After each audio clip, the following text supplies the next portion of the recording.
మార్పు మార్పు అంటే జనం కాంగ్రెస్ పార్టీకి మంచి తీర్పు ఇచ్చిండ్రు. అందుకే మార్పు అంటే ఏంటిదో మంచిగా చూయించిండ్రు జూబ్లీ హిల్స్ ఎన్నికలల్లా. దొంగోట్లు వేయించుడు, పోలీసులను కావలి పెట్టుకున్నాడు, పైసలు వంచుడు, ఇదేంది అని అడిగితే దాడులు చేసుడు, గుంపుల గుంపులు దొంగ ఓటర్లను తీసుకొచ్చి ఈవీఎంస్ ఇచ్చి ఒత్తిచ్చుడు. ఇదేనయ్యా మార్పు అన్నట్టు చేసిండ్రు జూబ్లీ హిల్స్ ఎన్నికలల్లా అని అంటున్నారు బీఆర్ఎస్ పార్టీలు. దానికి తగ్గట్టే సోషల్ మీడియాలో వీడియోలు గిర్రగిర్ర విపరీతంగా తిరుగుతున్నాయి. ఆ వీడియోలను చూడండి, జూబ్లీ హిల్స్ ఎన్నికలు ఎంత ఘోరంగా జరిగినాయో మీకే అర్థమైంది.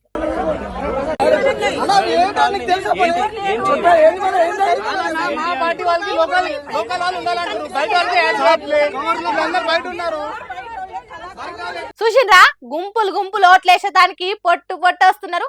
మరి వాళ్ళు నిజమైన ఓటర్లా లేకుంటే దొంగ ఓటర్లా? ఏ పార్టీకి ఓటేసేదానికి వచ్చిండ్రు అనేది మనకు తెలియదు, కానీ బీఆర్ఎస్ పార్టీలు మాత్రం వాళ్ళని ఆపుతున్నారు, అడ్డం పడుతున్నారు. ఇంకొకడ బీఆర్ఎస్ కాంగ్రెస్ పార్టీలకు నడుమిట్లా తోపులాటలు, ఘర్షణలు, కొట్టుకునుడు దాకా పోయింది.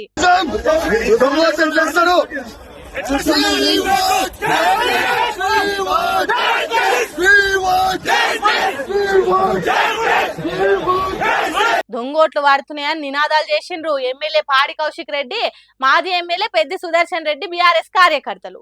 వీళ్ళ సంగతి ఇక్కడ ఇట్లుంటే యోగి ఇక్కడ చూడండి.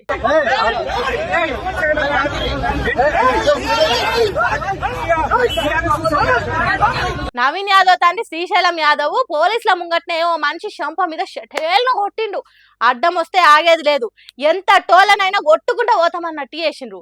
ఇంకో దిక్కు ఎన్నికలు ఏం తక్లీఫ్ లేకుండా నడుస్తలేవు, అంత ఆగమానం చేస్తున్నారని ప్రెస్ మీట్ లో మాట్లాడుతున్నది మాగంటి సునీతమ్మ.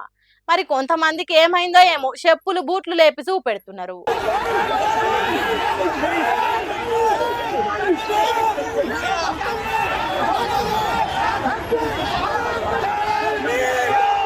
ఇక చూసిన ఎట్లున్నదో, ఆడబిడ్డ అనేది కూడా లేకుండా చెప్పులు బూట్లు చూయిస్తున్నదంటే ఇక వీళ్ళని ఏమనాలి?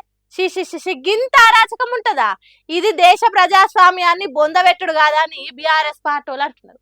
మరి ఎవరికి ఎక్కువ ఓట్లు పడ్డాయి, దొంగోట్ల సంగతి ఏంది, ఎవరు గెలవబోతున్నారు అనేది శుక్రవారం తెలుస్తుంది. కానీ ఈ తీరుగా ఓట్లు ఇంతవరకు దేశంలో ఎక్కడ జరగలేదు, సత్యనాశ్ చేసిందని మాట్లాడుకుంటున్నారట జూబ్లీ హిల్స్ లో ఓటర్ అన్నలు.